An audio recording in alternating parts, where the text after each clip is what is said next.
So, Steve, apparently denial or denialism Mm-hmm. is alive and well around the world. So, Absolutely. the reason why I bring this up was recently I found out that there are people who just don't believe that dinosaurs ever existed. Yeah, sure. Young Right. Earth creationists. No, and they're not religious. Yeah, They just don't believe in dinosaurs. Right. And it blew my mind. I'm like, what? Why wouldn't you believe in dinosaurs? What's the point of denialism? Why is there so much of it going around today? So yeah, denialism. First of all, it is a thing. What I find it fascinating are the deniers who deny that denialism exists. Mhm. Right? It's a little meta, but so it's a type of pseudoscience, and they use a lot of the same techniques, logical fallacies, etc., that pseudoscientists do. But in this case, they are pseudoscientifically denying legitimate science. And they use a number of mechanisms to do that. So sometimes the motivation is corporate. Like one of the original denialism campaigns was about tobacco. The tobacco industry tried to create uncertainty and doubt about the correlation, the relationship between smoking and cancer, right? So they wanted to deny that established scientific correlation, and they used all kinds of techniques. They got good at it. They found that you don't need to be able to prove that, for example, that cigarettes don't cause cancer, or to make a coherent scientific argument. All you need to do is just throw enough stuff out there to sow the seeds of doubt in the mind of the public, and that meets your purpose. Right. The same techniques, and in fact, a lot of the same people, then translated that from the denial of smoking causes cancer to the denial that burning fossil fuel causes anthropogenic global warming, right? Global warming denial. Global warming denial now is more political, ideological, but that survives until today as well. So let's go over some of the techniques that they use. Okay. One is the pseudoskepticism, right? They do so. I'm just asking questions. I'm looking for more information. We need more evidence before we could really say that this is true. So, like with pseudoscientists, it superficially may sound reasonable, but the question is, what's your purpose? Are you really asking questions? Are you really looking for more evidence? Or are you just trying to deny a conclusion that you don't want to be true, or you're trying to convince the world isn't true? Yeah, and of course, they're trying to discredit whatever the thing is they don't believe in. So, but what's the tell? How do you know the difference between legitimate skepticism and denialism? Because they don't respond to logical, Yeah, because the point. Yeah, first of all, if legitimate skepticism, like, I don't believe that acupuncture is effective. Am I an acupuncture denialist, or am I an acupuncture skeptic? Right? It's like, well, I've carefully laid out the evidence that would convince me, and I also have very specific reasons why I don't think that acupuncture points exist, for example, because that's what the scientific evidence says. And my criteria are reasonable and internally consistent and consistent with everything else that I do. Like, I use the same threshold of evidence that I use for the rest of medicine, right? And your mind is capable of being changed. But we could say that, but you have to show it by what you do, right? You have to show that it's capable. I do change my mind when new evidence comes in. So, but with the global warming denialists, they can't say that. They can't say what evidence would convince them that it's true, or they set the threshold of evidence at an impossible standard. Right. Like, you go back to dinosaurs. Were you there at the time? Could you see the dinosaurs? Well, of course not. That's never going to happen, right?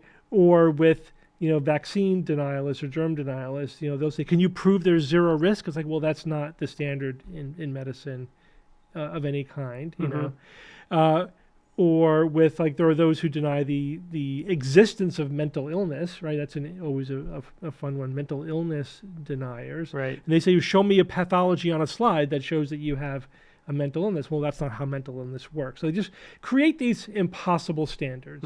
Or the famous, show me one study that proves evolution happened, or that proves that HIV causes AIDS. It's like, well, it takes 100 studies to establish that kind of a big claim. It's not one study.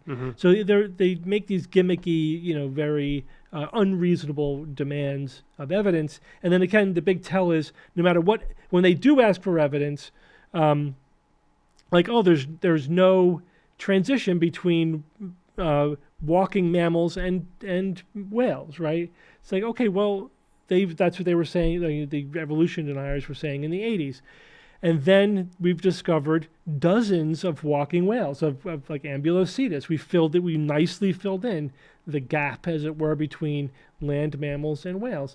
But that's not enough evidence, right? They asked for evidence. They got the evidence they asked for, but it's not enough. They want even more evidence. They want you to prove, okay, not only that they exist, but they actually evolved into whales. Well, what does that mean? How could you... What kind of evidence would that look like? You know what I mean? Right. So the pattern here is, first of all, like you could never satisfy their demands for information, right? That's a telltale sign. And the other thing is that they're putting unreasonable requests on you to provide information, which you absolutely can't provide. And it's designed to be impossible. Right. So that would you say that's the strongest indicator that they're a denier? Yeah, basically it's what we call the moving the goalpost fallacy. Every time they just keep retreating in the face of more evidence. Okay. And the other thing that they do is shift their claim, right? So the global warming deniers are now infamous for this. They do what we call the Mott and Bailey defense. So Mott and Bailey is a reference to an ancient, fort style where you would have an outer defensive area and then an inner keep. And when the outer defenses collapse, you retreat to the inner keep. But then when the enemy clears, you can storm back out to the outer defenses. So it's the same thing where like global warming denialists will say, well, there's no evidence that the Earth is warming. And then, in the face of pretty incontrovertible evidence that the Earth is warming, they go, okay, they retreat, to behind a different set of defenses. Like, okay, but we can't prove that man-made activity is causing that warming. And then when that's demonstrated, they say, okay, but you can't demonstrate that there's anything that we can do about it. So they just keep pulling back what claim they're making. But the real conclusion that they will not come off of is that we should do nothing. Right? That's really what they want. They want the conclusion to be we should do nothing, whether it's because it's not happening or we're not causing it, or maybe it's happening and we're causing it, but it's not a bad thing, or it's a bad thing, but there's nothing we can do about it. The only thing that they all have in common is the bottom line conclusion that we should do nothing about it. We should just wait and let things play out the way they are, because again, the goal there is to just keep burning fossil fuel until it's all used up. They don't want to leave that valuable, black gold in the ground. Right. Yep. So you have to look at their behavior over a long period of time, and you have to look at their response to evidence, their internal logic, internal consistency, and then there's always a degree of just judgment and fairness. That is a little bit subjective, but you do see these patterns of behavior. And they are consistent across different denialisms, right? The tobacco industry is using the same strategy as the fossil fuel industry, using the same strategy as the Scientologists who deny that mental illness exists, using the same strategies that the HIV deniers use, and there's also the original denialists, which are the Holocaust deniers.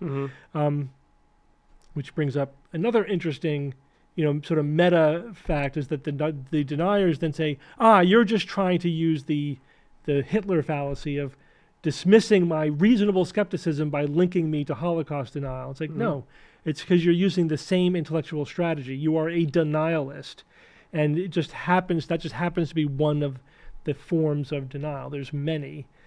So it's about the intellectual strategy.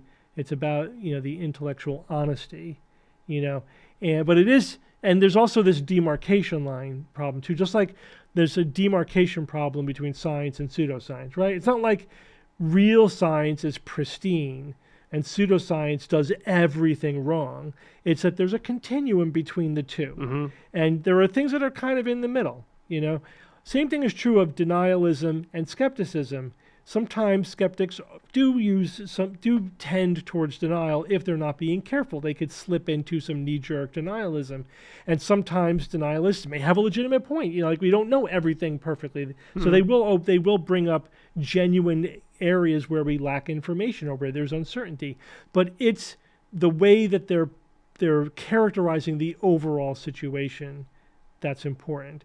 Is no matter what is going on they're going to deny that claim that they want to deny. So why are there so many today? Like, is it the internet? Was it social media? Where's it coming from? Yeah, I mean, I think they've always been there. I don't know that there's necessarily a lot more, but I do think that denialism increases when just general mistrust in institutions is on the rise. And I do think that there does seem to be some indication that that is happening. I do think social media plays a huge role in this.